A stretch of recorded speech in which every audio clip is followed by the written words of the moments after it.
आकाशवाणी मध्य प्रदेश से प्रस्तुत हैं प्रादेशिक समाचार।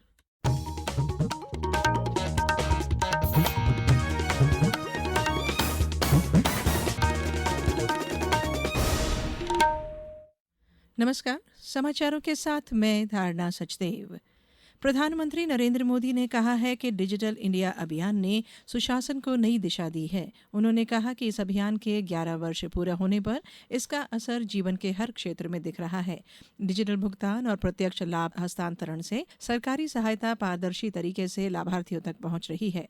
श्री मोदी ने कहा कि शिक्षा, स्वास्थ्य, कृषि और व्यापार में भी सुधार हुआ है। उन्होंने कहा कि एआई, सेमीकंडक्टर और क्वांटम कंप्यूटिंग में भारत तेजी से आगे बढ़ रहा है।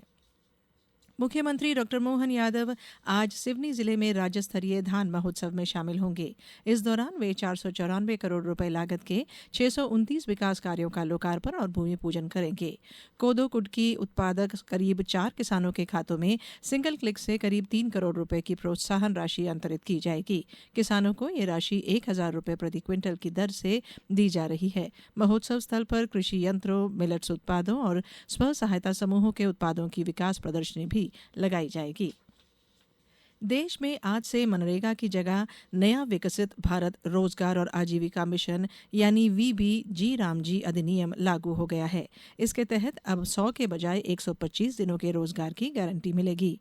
केंद्रीय मंत्री शिवराज सिंह चौहान ने इसे ऐतिहासिक दिन बताया है।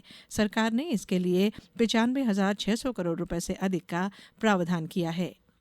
आज का दिन ऐतिहासिक दिन है। विकसित भारत जी राम जी योजना आज से लागू हो गई। हमारी कोशिश रही है कि ट्रांजिशन स्मूथ हो जाए। सभी राज्यों ने बजट में प्रावधान किया है। अकेले केंद्र सरकार ने 95,600 करोड़ रुपए से ज्यादा की राशि इस साल विकसित भारत जी राम जी योजना के लिए रखी है। इसमें राज्यों का हिस्सा मिला लिया जाए तो ये 1,51,282 करोड़ रुपया होती है। इतनी विशाल राशि न केवल मजदूर भाइयों और बहनों को रोजगार देगी बल्कि विकसित गांव को बनाने में सहायक सिद्ध होगी। प्रदेश में उच्च शिक्षा प्रवेश प्रक्रिया ने नया रिकॉर्ड बनाया है। सत्र 2026-27 में अब तक 5,48,000 से अधिक विद्यार्थियों ने पंजीयन कराया है। इनमें से 2,93,000 से अधिक विद्यार्थियों ने प्रवेश प्राप्त कर लिया है। पिछले वर्ष की तुलना के प्रवेश में 42.03% की रिकॉर्ड वृद्धि दर्ज हुई है। मुख्यमंत्री डॉ मोहन यादव ने आज 3 महत्वपूर्ण दिवसों पर बधाई और शुभकामनाएं दी। उन्होंने चार्टर्ड अकाउंटेंट्स दिवस पर कहा कि सुदृढ़ अर्थव्यवस्था के निर्माण में इनकी अहम भूमिका है। राष्ट्रीय डॉक्टर्स डे पर मुख्यमंत्री ने चिकित्सकों के समर्पण को असंख्य परिवारों के लिए आशा और नवजीवन का आधार बताया। वहीं राष्ट्रीय डाक कर्मचारी दिवस पर उन्होंने कहा कि डाक कर्मचारियों की कर्मनिष्ठा ने डाक व्यवस्था को जनता के विश्वास का सशक्त माध्यम बनाया है। श्री अमरनाथ यात्रा के लिए जम्मू कश्मीर में तैयारियां लगभग पूरी हो चुकी हैं। आज जम्मू में तीर्थयात्रियों के लिए पंजीकरण और RFID कार्ड जारी करने की प्रक्रिया शुरू हुई। उपराज्यपाल मनोज सिन्हा शुक्रवार को पहले जत्थे को हरी झंडी दिखाकर रवाना करेंगे। ये यात्रा 3 जुलाई से शुरू होकर 28 अगस्त तक चलेगी। बात मौसम की।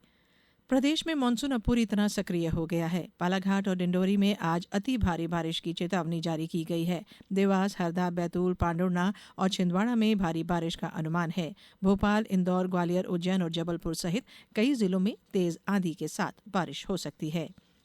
अब बात खेल की। भारत और इंग्लैंड के बीच 5 मैचों की T20 सीरीज का पहला मुकाबला आज चेस्टरली स्ट्रीट में खेला जाएगा। मैच भारतीय समयानुसार रात 10 बजे शुरू होगा। मुकाबले पर बारिश का साया है। करीब 80% बारिश की संभावना जताई गई है। आयरलैंड के खिलाफ सीरीज गंवाने के बाद श्रेयस अय्यर की टीम जीत के साथ नई शुरुआत करेगी। युवा खिलाड़ी वैभव सूर्यवंशी के डेब्यू को लेकर भी चर्चा तेज है। अब कुछ समाचार संक्षेप में।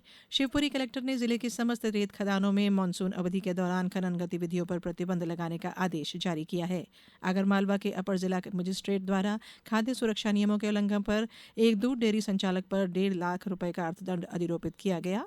और लोक निर्माण विभाग मंत्री और नर्मदापुरम जिले के प्रभारी मंत्री राकेश सिंह ने कहा कि जल गंगा संवर्धन अभियान केवल 100 दिन का कार्यक्रम नहीं बल्कि जन भागीदारी से लगातार चलने वाला जन अभियान है। इस बुलेटिन में इतना ही। अगला बुलेटिन सुनिए शाम 7:10 पर। नमस्कार।